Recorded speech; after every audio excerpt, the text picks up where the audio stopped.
Welcome to your latest Nottingham Forest news. Coming up on today's episode, Forest close in on their next signing. We need wingers, says Nuno. Ryan Yates set to get a new contract. And the new boys really do impress against Chesterfield. All this and plenty more coming up on your latest Forest news. Let's get into it.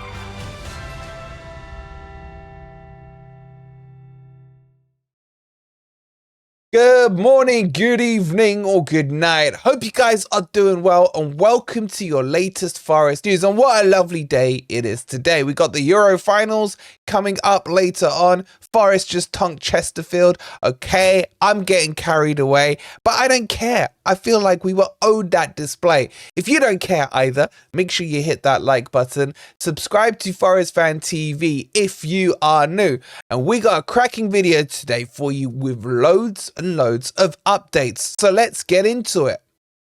Today's video is sponsored by our good friends CCL, where you can jump on their website now and literally get loads of deals. If you're after a gaming PC, they start from as little as $439.99. But go check out their rapid fire deals, where there is page upon page of deals. Just look at all these deals you could get. You could literally go and pick up a mouse and keyboard with LED lighting for only $10.99. The link's in the description, or scan the QR code that's on the screen. Let's get back to the video. Alright guys, so make sure you go check out CCL. You can scan the QR code here, or you can click on the link in the comments. But let's talk about this bid that Forest have put in for Nikola Milenković, who is really sought after. You got the likes of Tottenham in for him. You got the likes of Villa in for him. I think the other ones were West Ham, shock horror, and Fulham, of course. But Forest have put in about £12 million bid for the 6'5" giant from Fiorentina. The Serbian international, who played in the Euros, played for all 3 games for Serbia, including the one against England. In fact, he's had 56 appearances for his national team and over 215 appearances. So 216 in total for Fiorentina. He's been there since about 2017, and he's fitting some of the profile that Forest have been doing this transfer window. He is a giant. I don't think he's the quickest. I'll admit that to you guys now, but he's very aggressive in the way he defends, and also his disciplinary record can be a little bit on the harsh side.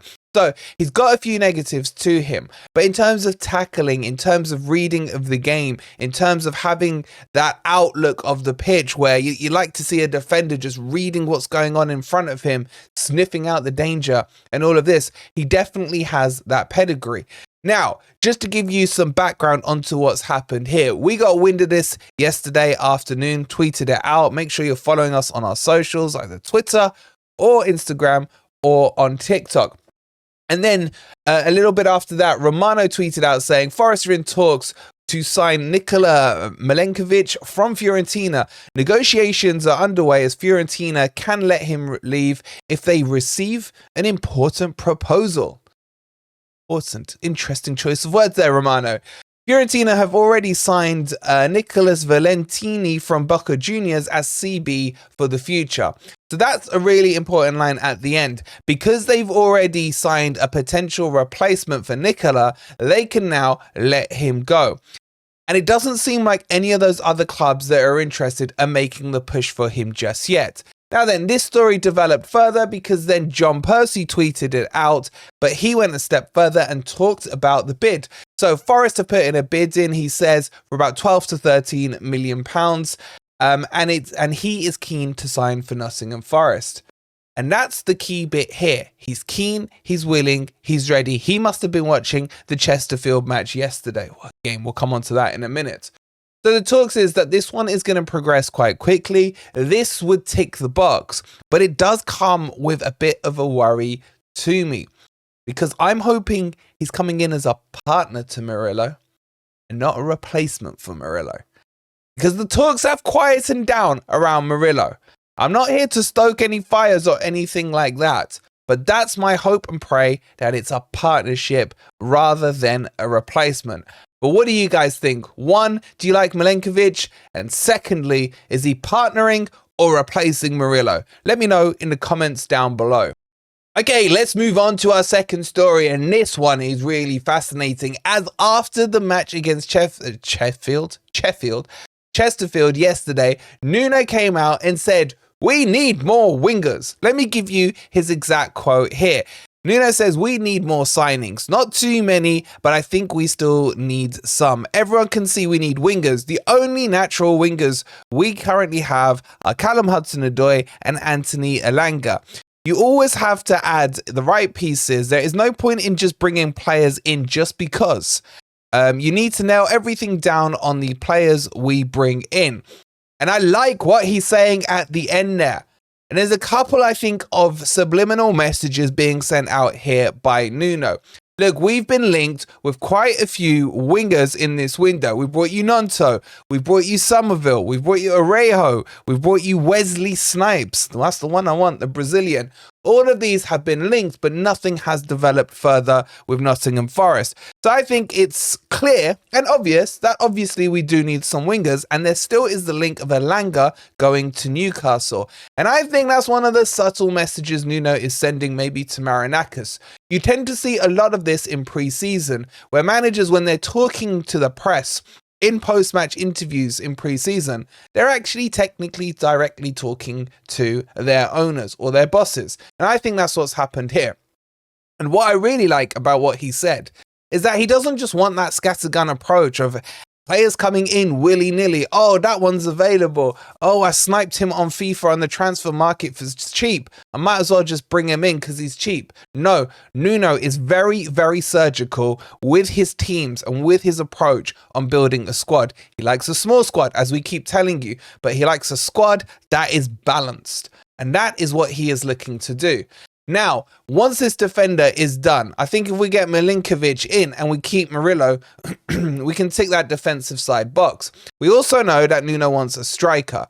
So it looks like we're going to move on to a winger and a striker as the next two priorities at Nottingham Forest. I still think we still need another midfielder, but that's the debate for another episode, maybe a Grumpy Old Reds or something. But I like the way Nuno's mind's working on this. And I still think we will get two wingers because Nuno likes to have the cover of at least one or two in each position as well. So expect now to hear some noises, some movements around wingers. And who would you like to come into Forest? Would you like Somerville? Or would you like Nonto? Or like me, do you fancy some more Brazilian players like Wesley? Let me know in the comments down below. Okay, let's move on to the next bit of news, and that is on Ryan Yates. And Ryan Yates is set to sit down and talk about extending his contract at Nottingham Forest. And I ain't gonna lie, I'm vanilla on this. I really am, at best. Seeing him yesterday and seeing how Danilo played and how Sangare starting to maybe hopefully kick into like, okay, I know it's Chesterfield, calm down. And seeing that I still think we need another midfielder anyway, I wouldn't mind selling Ryan Yates, I'll be honest with you, because the profit on him would be good from a PSR level. But if he stays, he stays. He doesn't really offend me too much. I think he's a squad player. But it's not bad business if Forest do extend his contract, a bit like we saw with Joe Worrell. Had Joe Worrell not extended his contract last year, then Forest would have lost him for a free. Now, some would argue that would have been the easiest way to get him out the door, as we are struggling to move him on currently because Sheffield are thieving bastards. But Ryan Yates will be sitting down. They will definitely negotiate a contract with him. He'll definitely accept, and he'll still be a Forest player. I know he's divisive. I know loads of you love him. I know loads of you don't love him as much. Is that the politically correct way of saying it? But make your peace with it. Ryan Yates will be staying at Nottingham Forest, and Forest are covering their backs for maybe when they do sell him, that they get full credit on it when it comes to PSR. But what are your thoughts on Yatesy? Do you want him to stay or do you want him to go? Let me know in the comments down below. Right, I've saved the best for last because I've got a lot of good things to say about yesterday's thrashing of Chesterfield. 3-0 to Forest, or 0-3 technically to Forest yesterday. I'll be honest with you, I thought the first half was a little bit boring at times. The first 20 minutes or so was good, and then you could kind of see that the minutes and the legs were starting to run out on some of the players. But for me, in that first half, the standout player was Mr. Anderson. I loved that he was semi-Dominguez-like. He just seemed to appear everywhere, in the middle, out on the right, out on the left. Wherever the ball was, he was pressing. He was like train tracking his way straight through players, man, with the ball. He had a determination to take the ball and wasn't scared to carry it forward. This is something we've been missing since we've been back in the Premier League. Someone who's just ready to go straight down the middle with the ball. And it looks like, and I know it's early days, Anderson could be a contender for that. But as impressed as I was with him in the first half, I was blown away by the likes of Eric Da Silva. I thought he had a fantastic performance yesterday. Everything, shout out to Antonio, I'll leave it on the end screen if you haven't seen it. Everything he said about Eric Da Silva, we saw signs of that in the Chesterfield game yesterday. He's not scared to get forward, not scared to, go for a skill move, try and cut in on his opponent. He put a lovely ball into the middle of the box. There's a shame that no one could connect to it. Defensively, he looked quite good. He did take the odd risk here and there, but you don't mind that with a kid of his age. And physically, he looked like a bit of a presence, even though he still has plenty to bulk out into because of his age. So I was very impressed with him. I was also really impressed with Callum Hudson-Odoi, but I think that's now like by and by. Callum Hudson-Odoi has done that thing where he set his bar right up here, and this is par. This is par now for Callum Hudson-Odoi. But what I liked about him more so than anything was he just looked confident. He looked like he was there on the pitch saying, you know what, Morgan Gibbs-White? I'm the main man now. This isn't your team. This is our team. And I like that. And obviously I mean that in a nice way. But you guys know I'm going to say it. Sangare. Best performance I've seen from him in a Forest shirt. That second half where he came on. Now I get it. You lot are going to be like, well, the bar wasn't very high, was it? Just standing there would have been a better performance than what we saw last season. Fine. And then you got others who will say, well, it was Chesterfield. Are you saying that's now his level? No, I'm not. I'm saying that we saw signs of what I've trying to been telling you guys for the last 12 months about what to expect from Sangare. He was involved in all 3 goals. He was the catalyst for starting the move, breaking down the opposition's attack, and threading lovely through balls out to the wingers or to Einar for one of the goals. And then breaking into the box and getting the goal himself in the 3rd instance as well, which was fantastic. These are things that we need to encourage. Look, I know a lot of you don't like him at all, but I'm telling you there's a player in there. And by the way, I spoke to Brucey and he's eating some humble pie on it. Aren't you, Brucey? Aren't you? So I expect him to kick on. We need him to have a good pre-season and then judge him once we get into the Premier League. I'm not getting ahead of myself. Not with him, not with Eric Da Silva, not with any of the other players out there yesterday, because I know it was Chesterfield. But my point and the reason why I'm so upbeat about that performance yesterday was because I compare it to, if you just take the last 2 pre-seasons in isolation and compare them to yesterday, it is night and day. All we heard, I think we had Notts County first game last pre-season. Minutes and legs, minutes and legs, minutes and legs. Yes, we beat them 1-0, but the performance was dull as dishwater, man. We saw some patterns of play, some fluidity yesterday, some connections on a team that seems to start to be finding their feet with each other and starting to understand the chemistry between them. If this was a FIFA team, those links would start to be going green right now, maybe even like super green very, very soon. Yes, there was some negative performance on there. I think, Worrell proved me wrong yesterday. I've always said he's a championship level player. He proved me wrong because I don't think he can cut it at championship after some of the silly things he was doing on the pitch. I also thought Miguel was good because he had to do nothing, so you can't say he was rubbish. But there was a little bit of ropiness in some of his distribution on the odd time that he had to pass it out. And that maybe sent the first alarm bell ringing in my head. Outside of that, I thought everyone else had quite a decent performance. By the way, I'm not saying Miguel was bad. Miguel was fine. He was fine. Just understand what I'm saying.